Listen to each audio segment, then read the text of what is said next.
Yo, what's going on, guys? It's Houston Sports Talk back in the video today to previewing the Houston Astros regular season game number 54. The Astros play the Athletics tonight to start off a two-game series. So, look, to see a team play a two-game series, it's not weird, but it's usually a National League team. And you sometimes you will see the Astros play an American League team for a two-game series. But it seems so rare to see the Astros face a division rival for only a two-game series. But I'm excited for this two-game series. The Astros are trying to win tonight, make it a three-game winning streak, and also try to get to 4 games over 500 for the first time this season. They are 28-25. They've not been 4 games over 500 at all this season. They've been 3 games over, like 3 or 4 different times. They have their opportunity. They have their first opportunity to get to that 4 games over 500. You think only being 3 games over 500 and potentially only being 4 games over 500 is struggling. Keep in mind, last year the Astros weren't 4 games over until the 92nd or 93rd game of the season. They weren't over 500 until the 83rd game of the season. So a lot better. This team's on a way better pace this year than they were last year, 53 games in. I mean, they've got 28 wins through 53 games. Last year, I think it took them like 65 games to get 28 wins. So, but yeah, Hunter Brown on the mound tonight, trying to get the Astros their 29th win. Here's the thing.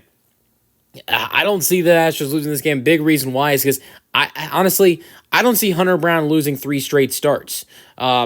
Before the Tampa Bay outing, Hunter did not have back-to-back starts where the team loses in those outings. And you look at the start against Texas, that was not Hunter's fault that the Astros lost that game. He had a complete game, pitching 8 innings, 9 strikeouts, only 1 earned run. He was fantastic. The offense did not score a single run. Now, the offense did face Jacob deGrom. That was really hard for the offense, especially facing a guy that was so dominant against righties with a team that had no lefties. That really hurt the Astros going up against the Rangers with deGrom on the mound. And so that outing wasn't Hunter's fault. This last outing, I think you could say, was Hunter's fault. This is the first outing for Hunter Brown where you look at it and think, yeah, this was his fault and 100% on Hunter Brown. He gave up 5 earned runs and 3 home runs in 5 innings, giving up 7 hits, and that's his worst outing. Did have an outing giving up more than 3 earned runs in his previous 9 starts, and he's been outstanding outside that outing. And but I will say that ballpark that Tampa Bay plays in right now, is not a friendly ballpark to pitchers at all. That is, that ballpark does not treat pitchers well because of the winds and how easy it is to hit a home run there. It's easier to hit a home run there than it is Yankee Stadium. I mean, that's a great example. Because one of the games, Danny Jansen did a 330-foot home run to right field. Wasn't against Hunter Brown, but it was in one of the games. It's not even a home run in Yankee Stadium. So if you can hit a home run there that it's not a home run at Yankee Stadium, it's an easy ballpark to hit home runs in. So I see Hunter Brown bouncing back tonight with the fact that his last outing was terrible. His last outing before that was good, but the team lost.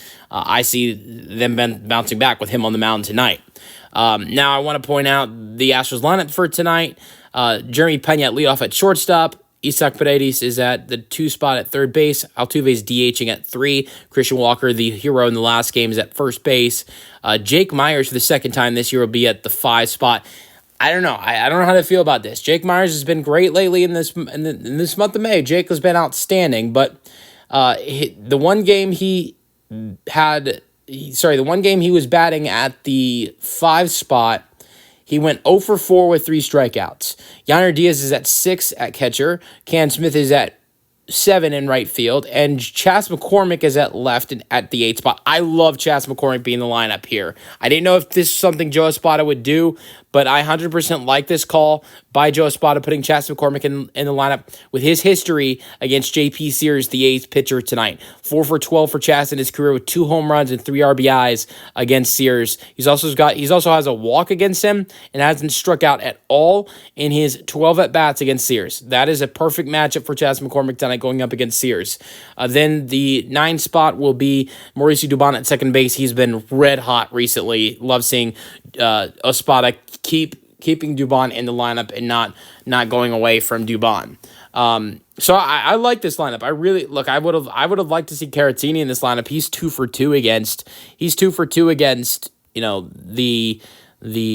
lefty JP Sears, but you've got guys like Dubon and Can Smith. They're red hot. You don't want to get them out of the lineup.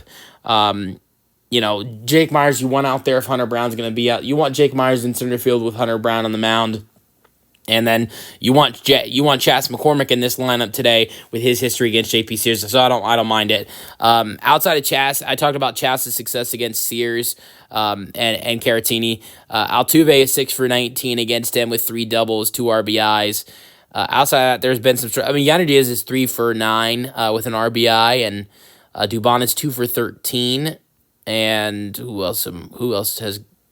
Jake Myers is 0 for 9 against him. That doesn't sound good. 5 for 20 for Jeremy Pena against Sears with 2 RBIs for JP. So, yeah, that's what this lineup has done against JP Sears. Astros has struggled against lefties, batting .228. But the good thing is, maybe the Astros have struggled against lefties this year. That's been a problem. But how many times the Astros showed this year they don't have to score a lot of runs if Hunter Brown's going to be locked down. So if he gives them a great outing, if he gives them 6 or 7 innings with only 1 or 2 earned runs, they should win this game, I believe. But we'll see if he can do that and get back to where he was before that last start against Tampa Bay. Let me know your thoughts on the game in the comment section, and peace out.